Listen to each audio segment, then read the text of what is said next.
America ಸಂಯುಕ್ತ ಸಂಸ್ಥಾನದ ಅಧ್ಯಕ್ಷ Donald Trump ಅವರು ವ್ಯಾಪಾರದಲ್ಲಿ ರಾಜಿ ಇಲ್ಲ, ಚೀನಾದ ಮೇಲೆ ಇನ್ನೂ 100% ಸುಂಕ ವಿಧಿಸುವುದಾಗಿ ಘೋಷಣೆಯನ್ನ ಮಾಡಿದ್ರು. ಚೀನಾವು Asia Pacific economic cooperation forum ಮೂಲಕ ಯುಎಸ್ಎ ಸುಂಕ ಹೇರಿಕೆಗೆ ಎದುರೇಟು ನೀಡಲು ಯತ್ನಿಸಿದ್ದಾರೆ.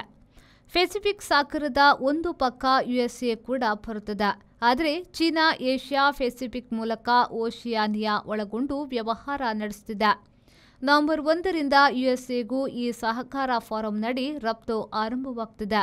ಈ ಸಂದರ್ಭದಲ್ಲಿ ಇನ್ನೂ 100% ಸುಂಕ ಹಾಕುವುದಾಗಿ ಟ್ರಂಪ್ ಗುಟುರು ಹಾಕಿದ್ದಾರೆ ಎನ್ನಲಾಗುತ್ತಿದೆ.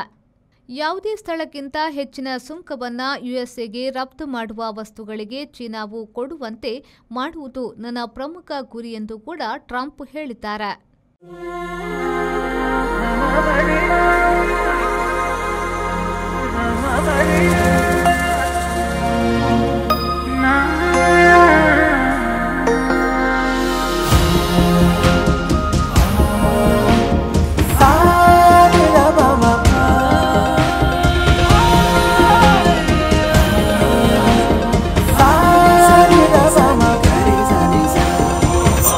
VNR Gold.